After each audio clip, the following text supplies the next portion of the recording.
Hello दोस्तों, हम लोग ने कोशिका को पढ़ रहे थे। ठीक है। और कोशिका के अंदर माइटोकॉन्ड्रिया को हमने पढ़ लिया था। माइटोकॉन्ड्रिया में चलने वाली क्रेब्स चक्कर को भी हम लोगों ने समझ लिया था। आज का जो अपना टॉपिक होगा, आज के वीडियो में हम नेक्स्ट कोशिका अंगों को जानेंगे। एक तो वैक्यूल्स, एक सेंट्रोसोम, एक गोल्जी बॉडी, एक एंडोप्लाज्मिक रेटिकुलम, एक राइबोसोम, एक लाइसोसोम। इनको समझेंगे। तो समझते हैं। वैक्यूल्स क्या करता है? हमारे शरीर में जल को इकट्ठा करके रखता है। हमारे शरीर में जल को इकट्ठा करके रखता है। हमारे शरीर का निर्माण कोशिकाओं से मिलकर बना होता है। ये जो हमारा शरीर है, ये किससे मिलकर बना है? कोशिकाओं से मिलकर बना है। और कोशिका के अंदर जो जल को इकट्ठा करके रखता है, कौन रखता है? वैक्यूल्स रखता है। यानी जैसे हम लोग पानी पीते हैं, ठीक है, और जब यानी कि मम्मी आपकी आटा गूंथती है तो आटे में पानी डालती है, उसके थ्रू भी हम यानी कि जल को लेते हैं। सब्जी बनाते हैं तो उसमें पानी डालते हैं, उसके थ्रू भी हम जल को लेते हैं। यानी जूस पी लिया ना, चाय पीते हैं तो चाय में भी जल होता है, क्योंकि उसमें भी हम थोड़ा बहुत पानी डालते हैं, दूध में भी। ठीक है साथियों, तो जो जल हमने अपने शरीर के अंदर लिया, वो जल इसको इकट्ठा करके कौन रखता है? वैक्यूल्स। वैक्यूल्स अपने अंदर उस जल को इकट्ठा करके रखता है। ठीक है साथियों, आगे चलते हैं। सेंट्रोसोम का काम होता है कोशिका विभाजन। ने सेंट्रोसोम क्या करता है? कोशिका विभाजन करता है। ने क्या करता है? ने कोशिका विभाजन करता है। ने जैसे सपोज यहाँ पे यानी कि ये मेरा हाथ है, ने किसी आदमी यानी कि कोई आदमी और मेरे बीच में हो गई लड़ाई। आदमी लठ लेकर आया, लठ लेकर यहाँ पे मार दिया, और यहाँ की मेरी यानी कि कोशिका क्या हो गई? नष्ट हो गई। यहाँ की क्या होगी? कोशिका नष्ट हो गई। तो ये जो यहाँ ये जैसे हमारा ये हाथ है, ये कोशिकाओं से मिलकर बना है। ये वाला भाग भी कोशिका से, ये वाला भाग भी कोशिका से, ये वाला भाग भी कोशिका से। अब यहाँ पे ऐसे लटकी पड़ी, तो यहाँ की जितनी कोशिका थी वो सभी के सभी कोशिका कैसी होगी? नष्ट हो गई। तो हाथ कैसा हो गया? लाल चट हो गया, सारी की सारी कोशिका मर गई। अब यहाँ की जो बगल की कोशिका है, इधर आके देखेगी, बगल की कोशिका इधर आके देखे, क्या हो गया रे? क्या हो गया? मर्डर हो गया क्या?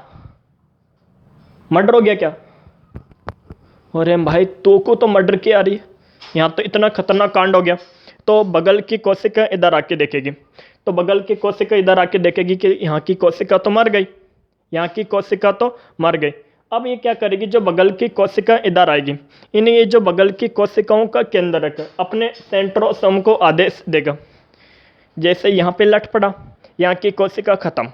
अब यहाँ की कोशिका इधर आएगी, यहाँ की कोशिका इधर आएगी, यहाँ की कोशिका इधर आएगी, यहाँ की कोशिका इधर आएगी, और देखेगी कि क्या हो गया, क्या हो गया, कि यहाँ की तो कोशिका मर गई। तो यहाँ की जो कोशिका है अपने केंद्रक से कहेगी, और यहाँ की जो कोशिका है, न कोशिका के अंदर क्या होता है? केंद्रक होता है। न केंद्रक सेंट्रोसोम से कहेगा कि यहाँ पे सारी कोशिका मर गई, इसके लिए कोशिका का निर्माण कर। यहाँ का जो कोशिका है, कोशिका के अंदर क्या है? केंद्रक है। यानी केंद्रक सेंट्रोसोम से कहेगा यानी कि यहाँ पे यानी कि कोशिका मर गई, तो इसके लिए कोशिका का निर्माण कर। तो हम देखते हैं कि 6-7 दिन के बाद ये जो अपने यहाँ पे किसी व्यक्ति ने लाठी की दी थी, है ना, वो लाठी का घाव यानी कि धीरे धीरे यानी कि जो हाथ लाल से रुक हो गया था, वो धीरे धीरे यानी कि सही होने लगता है। ठीक है। तो कोशिका विभाजन का सारा काम कौन करता है? सेंट्रोसोम करता है। अभी सेंट्रोसोम के बारे में बहुत डिटेल से पढ़ना है। सेंट्रोसोम की तुम परवाह मत करो, सेंट्रोसोम को जितना डिटेल से पढ़ेंगे उतना ही कम है। यानी सेंट्रोसोम में ही सेंट्रोसोम ही करेगा असूत्री विभाजन, समसूत्री विभाजन, अर्धसूत्री विभाजन, ये सारे के सारे जो विभाजन करेगा, कौन करेगा? सेंट्रोसोम। सेंट्रोसोम का काम है कोशिका विभाजन, नई कोशिका का निर्माण करना। यानी क्या होता है? नई कोशिका का निर्माण करना। लेकिन सेंट्रोसोम क्या होता है? कभी कभी बावड़ा हो जाता है। आदमी होता है ना, इन्हें कभी कभी आदमी बावड़ा हो जाता है, तो सेंट्रोसोम कभी कभी बावड़ा हो जाता है। न जितनी कोशिका का निर्माण करना चाहिए उससे यानी कि काफ़ी गुना अधिक कोशिकाओं का निर्माण कर देता है, न जिससे व्यक्ति कैंसर का शिकार हो जाता है। इसको हम आगे पढ़ेंगे। गोल्जी बॉडी क्या करता है? ऊर्जा का परिवहन करता है। माइटोकॉन्ड्रिया के अंदर क्रेब्स चक्कर चला, ने क्रेब्स चक्कर के दौरान ऊर्जा का निर्माण हुआ।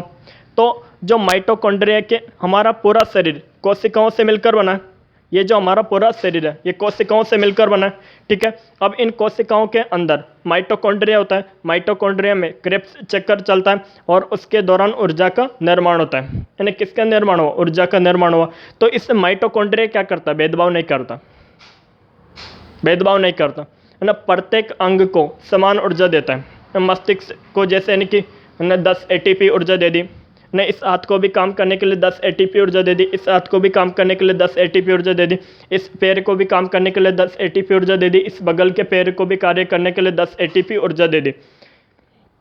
तो माइटोकॉन्ड्रिया क्या करता है? सभी को समान ऊर्जा देता है। लेकिन जब हम भाग रहे हैं, ऐसा नहीं कि भाग रहे हैं, तो भागने में इनकी क्या होता है ना, भागने में इनकी, अब थोड़ी दूर भागे तो पैरों के पास जो ऊर्जा थी वो ऊर्जा हो गई खत्म। जैसे माइटोकॉन्ड्रिया ने क्या दी? सभी को समान ऊर्जा दी। भागे तो जो माइटोकॉन्ड्रिया ने ऊर्जा दी वो तो यानी कि आधा किलोमीटर दूर जाकर ख़त्म हो गई। अब पैरों के पास ऊर्जा खत्म हो गई। तो अब यानी कि देखते हैं, ये गोल्जी बॉडी देखता है कि अभी यानी कि व्यक्ति चल रहा है, न चलने में यानी कि न तो उसके ब्रेन का भी कोई उपयोग नहीं आ रहा है, न ये हाथ भी कोई काम में नहीं आ रहे। तो ऐसे करते हैं, इन्हें ये क्या करता है गोल्जी बॉडी? ब्रेन से, हाथों से ऊर्जा ले जाकर किसको दे देगा? पैरों को दे देगा। खूब दौड़ मेरे राज में, खूब दौड़। नहीं समझे बात को? समझो अच्छे तरीके से साथियों।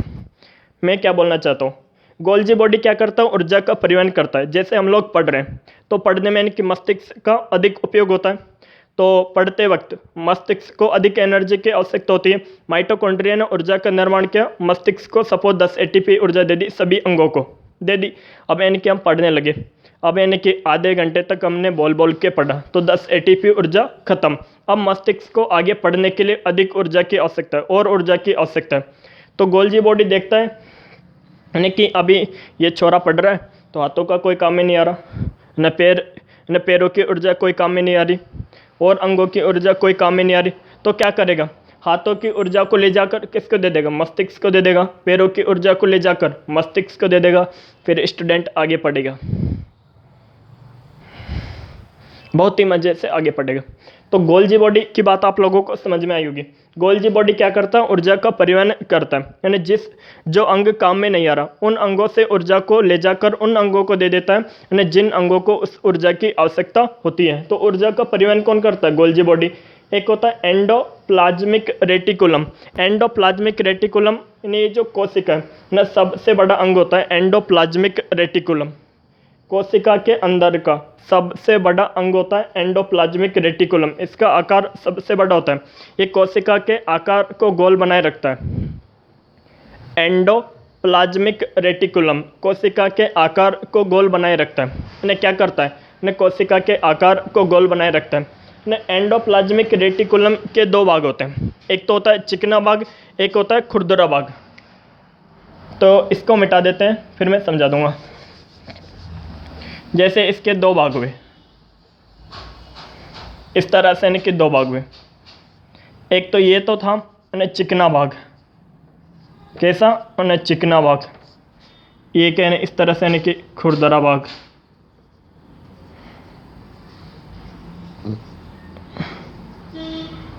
इस तरह से खुरदरा भाग। ये कैसा है? खुरदरा भाग। खुरदरा ना कैसा है? खुरदरा। ये कैसा है? चिकना भाग। ये कैसा है? खुरदरा भाग। पहले तो दिमाग में एक बात को फिट कर लो कि ये जो एंडोप्लाज्मिक रेटिकुलम होता है कोशिका का सबसे बड़ा अंग होता है, इसका आकार सबसे बड़ा होता है। ये कोशिका के आकार को गोल बनाए रखने में मदद करता है। यदि एंडोप्लाज्मिक रेटिकुलम का आकार छोटा हो गया, एंडोप्लाज्मिक रेटिकुलम कमज़ोर पड़ गया तो कोशिका चिपट जाएगी। भाई रोटी न मलक, अरे मलच लेकिन बाप खड़ा हो, टेंशन इतनी दे रखी है घर में, जे रोटिया भाई को न काय कर मतरो एनर्जेटिक आ जाए। पढ़ाई में एंजॉय सबसे अधिक जरूरी है ना। जो टीचर है इनके बड़ा सीरियस होकर पढ़ाता है, ये बच्चों ये बच्चों ये बच्चों ये बच्चों, अबे गधा है। और बच्चों के हिसाब से पढ़ाओ ना यार। बच्चों को इस तरह से पढ़ाओ कि बच्चों को सब समझ में आ जाए, लेकिन बच्चों को इस बात का एहसास नहीं हो कि हम ना पढ़ाएं। बस मजाक में यानी कि दिमाग में फिट करना सीखो कि चीज़ों को कैसे फिट करना है बच्चों के दिमाग में। ठीक है साथियों, आप ध्यान से समझे। यानी जो एंडोप्लाज्मिक रेटिकुलम होता है इसके दो भाग होते हैं, एक चिकना भाग, एक खुरदरा भाग। ये जो चिकना भाग होता है ये वसा का पाचन करता है। ये क्या करता है? वसा का पाचन करता है, वसा का पाचन करता है। और ये जो खुरदरा भाग है यानी ये खुरदरा भाग कहलाता है राइबोसोम। ये क्या कहलाता है? खुरदरा भाग कहलाता है राइबोसोम। खुरदरा भाग क्या कहलाता है? राइबोसोम। न खुरदरा भाग क्या कहलाता है? राइबोसोम। राइबोसोम को प्रोटीन की फैक्ट्री कहा जाता है। आप लोगों ने पढ़ा होगा, राइबोसोम को प्रोटीन की फैक्ट्री कहा जाता है। राइबोसोम में क्या होता है कि 20 एमिनो अम्ल मिलकर प्रोटीन का निर्माण करते हैं। 20 एमिनो अम्ल मिलकर प्रोटीन का निर्माण करते हैं, जिनमें से 10 एमिनो अम्ल तो हमारे शरीर में पहले से ही उपस्थित होते हैं, उन्हें पोषक तत्वों के द्वारा लेने की कोई आवश्यकता नहीं होती। इन्हें अनावश्यक एमिनो अम्ल कहते हैं। और 10 एमिनो अम्लों को यानी बाह्य स्रोतों के द्वारा लेना पड़ता है, सब्जी के द्वारा लेना पड़ता है, फल फ्रूटों के द्वारा लेना पड़ता है, ग्लूकोज के द्वारा लेना पड़ता है और खाने पीने की अन्य चीज़ों के द्वारा लेना पड़ता है। तो ये बात आप लोगों को समझ में आई होगी। इस खुरदरे भाग को क्या कहते हैं? राइबोसोम। राइबोसोम यानी प्रोटीन का निर्माण करता है, इसे प्रोटीन की फैक्ट्री कहा जाता है। और एक होता है लाइसोसोम। लाइसोसोम तो माँ कसम लाजवाब है। जैसे ये कोई भी ये जो अंग है, ये मैंने बताया mitochondria, vacuoles, centrosome, Golgi body, endoplasmic reticulum, ribosome, lysosome. ये अंग अपनी इच्छा से कोई भी काम नहीं करते। इन सभी अंगों को काम करने के लिए आदेश कौन देता है? केंद्रक। ये जो सभी अंग होते हैं ये अपनी इच्छा से कोई काम नहीं करते। यदि इन अंगों से यानी कि जैसे माइटोकॉन्ड्रिया से केंद्रक ने नहीं कहा कि तू ऊर्जा का निर्माण, जैसे माइटोकॉन्ड्रिया से केंद्रक ने ऊर्जा का निर्माण करने के लिए नहीं कहा तो माइटोकॉन्ड्रिया चुपचाप बैठा रहेगा, ऐसे चुपचाप, कोई काम नहीं कर, चुपचाप बैठा। तो माइटोकॉन्ड्रिया ने किसका निर्माण करता है? ऊर्जा का निर्माण करता है। तो केंद्रक माइटोकॉन्ड्रिया से कहता है माइटोकॉन्ड्रिया ऊर्जा का निर्माण कर। वरना लाइसोसोम को तो पता ही है ना, मरवा दूंगा। अभी लाइसोसोम बहुत खतरनाक आत्मघाती थैली कहा जाता है। क्यों कहा जाता है? एटम बम कहा जाता है इसे कोशिका का, समझना। जैसे बेकॉल काम नहीं कर रहा, ये जल को इकट्ठा करके नहीं रख रहा, ने केंद्र कहेगा बेकल्स ने जल को इकट्ठा करके रख, वरना तेरे बाप लाइसोसोम से कह दूंगा। लाइसोसोम को भी समझ लो। लाइसोसोम क्या कहता है? हाइड्रोलाइटिंग एंजाइम छोड़ता है, यानी जैसे ये कोई भी अंग ने बेकॉल्फ है, यानी बेकॉल्फ ने काम करने से मना कर दिया। जैसे केंद्रक ने बेकॉल्फ कहा है बेकॉल्फ यानी जल को इकट्ठा करके रख। बेकॉल्फ ने कहा कि मैं तो जल को इकट्ठा करके नहीं रखूँगा, मैं तेरी बात क्यों मानूँ, मैं अपनी बात मानूंगा, मैं किसी की बात नहीं मानूंगा, मैं स्वतंत्र भारत का स्वतंत्र प्राणी हूँ है ना। इसने काम करने से मना कर दिया। केंद्र कहे बेटा मान ले बेटा, न मानूँ मन कह दी न मानूँ, आज न मानूँ, मन कह दिया आज नहीं मानूँ। केंद्र किससे कहेगा? लाइसोसोम से। लाइसोसोम इस यानी बेकल्स पर हाइड्रोलाइटिंग एंजाइम छोड़ेगा। क्या छोड़ेगा? जल अपघटक एंजाइम। समझना, बहुत ही इंपॉर्टेंट कंसेप्ट है, समझना। केंद्रक लाइसोसोम से कहेगा हे लाइसोसोम हुआ, ये बेकल्स काम नहीं कर रहा, इस पर हाइड्रोलाइटिंग एंजाइम छोड़ दे। अब ये लाइसोसोम क्या करेगा? इस पर हाइड्रोलाइटिंग एंजाइम छोड़ देगा। जैसे इसने हाइड्रोलाइटिंग एंजाइम छोड़ा, बेकल्स नष्ट हो जाता है, बेकल्स नष्ट हो जाता है, बेकल्स नष्ट हो जाता है, बेकल्स क्या होता है? नष्ट हो जाता है। जैसे राइबोसोम अपनी इच्छा से प्रोटीन का निर्माण नहीं करता। राइबोसोम को प्रोटीन का निर्माण करने के लिए कौन कहता है? केंद्रक कहता है राइबोसोम बेट मत, प्रोटीन का निर्माण कर। एंडोप्लाज्मिक रेटिकुलम के दो भाग होते हैं, एक तो वसा का पाचन करना और एक कोशिका के आकार को गोल बनाए रखना, और एक इनके राइबोसोम। ये जो आप इसको ऐसे है कि ओनली एंडोप्लाज्मिक रेटिकुलम में भी समझ सकते हो या अलग रूप से भी देख के पढ़ सकते हो। ये एंडोप्लाज्मिक रेटिकुलम का ही एक भाग होता है राइबोसोम। तो एक बार और फिर से समझ ले, माइटोकॉन्ड्रिया ऊर्जा का निर्माण करता है, वेकल्स जल को इकट्ठा करके रखता है। सेंट्रोसोम कोशिका विभाजन करता है, नई कोशिकाओं का निर्माण करता है। गोल्जी बॉडी ऊर्जा का परिवहन करता है, ये कोशिका के आकार को गोल बनाए रखता है। राइबोसोम प्रोटीन की फैक्ट्री। लाइसोसोम यदि कोई भी अंग काम नहीं कर रहा, यदि कोई भी अंग काम नहीं कर रहा, जैसे माइटोकॉन्ड्रिया भी काम नहीं कर रहा, बेकल्स भी काम नहीं कर रहा, सेंट्रोसोम भी काम नहीं कर रहा, गोल्जी बॉडी भी काम नहीं कर रहा, एंडोप्लाज्मिक रेटिकुलम भी काम नहीं कर रहा, राइबोसोम भी काम नहीं कर रहा। केंद्रक ने खूब समझाया बेटा और बेकल्स बेटा जल को इकट्ठा कर रख लो बेटा, मान जा बात को, सेंट्रोसम्स के कोशिका विभाजन कर दे। नहीं मैं नहीं करूँगा कोशिका विभाजन, अब तुम्हारी जरूरत पड़ी नहीं करो कोशिका विभाजन। अरे बेटा कर ले भाई, बात मान लो लाडला, बेटा मान लो बेटा। है ना कि कैसे करूँगा कोशिका विभाजन, नहीं करूँगा। अब कोई भी अंग काम नहीं करे, केंद्रक लाइसोसोम से कहेगा नहीं ये कोई भी अंग काम नहीं करे, ऐसा करे यानी कि विस्फोट कर दे। अब यानी कि लाइसोसोम क्या कर देगा, विस्फोट कर देगा। तो यानी कि पूरे यानी कि कोशिका में क्या हो जाएगा, हाइड्रोलाइटिंग एंजाइम हो जाएगा और पूरी कोशिका नष्ट हो जाएगी। है ना, पूरी कोशिका क्या हो जाएगी, नष्ट हो जाएगी, खुद लाइसोसोम भी नष्ट हो जाएगा। है ना, इसके अंदर क्या होता है, हाइड्रोलाइटिंग एंजाइम होता है। लाइसोसोम के अंदर क्या होता है, हाइड्रोलाइटिंग एंजाइम। अब ये क्या कर देगा, विस्फोट कर लेगा, है ना, खुद को फोड़ लेगा। ने कोई भी अंग काम नहीं कर रही तो खुद को फोड़ लिया, तो यानी कि खुद को फोड़ लिया, खुद तो मर गया। अब जब इसने खुद को फोड़ा तो सभी पूरी कोशिका के सभी अंगों पर क्या छिड़ा, काक में आ गया हाइड्रोलाइटिंग एंजाइम, और पूरी कोशिका का काम तमाम, पूरी कोशिका का काम तमाम। आगे जो अपना वीडियो आएगा आप लोगों को समझाऊंगा जो केंद्रक होता है न, केंद्रक के अंदर गुणसूत्र होते हैं, केंद्रक के अंदर केंद्रक द्रव होता है, कोशिका के अंदर कोशिका द्रव होता है। केंद्रक द्रव कोशिका द्रव को जीव द्रव कहा जाता है, क्या कहा जाता है उन्हें, जीव द्रव कहा जाता है। ठीक है, केंद्रक द्रव कोशिका द्रव को संयुक्त रूप से जीव द्रव कहा जाता है। न केंद्रक द्रव के अंदर गुणसूत्र पाए जाते हैं, गुणसूत्र जोड़े में पाए जाते हैं। केंद्रक के अंदर 23 जोड़ी गुणसूत्र पाए जाते हैं। इन्हें क्या पाए जाएंगे, 23 जोड़ी गुणसूत्र पाए जाते हैं। क्या पाए जाते हैं, 23 जोड़ी गुणसूत्र। ठीक है, अब गुणसूत्रों को मैंने कल बताया तो पकड़ के खींचेंगे तो डीएनए, और इनके डीएनए से फिर इनकी जीन का निर्माण होता है। डीएनए से कैसे आरएनए का निर्माण करना है, डीएनए के अंदर क्या होता है, डीएनए की स्ट्रक्चर क्या होती है, आरएनए की स्ट्रक्चर क्या होती है, यानी इस वीडियो को हम अगले नेक्स्ट वीडियो में समझेंगे।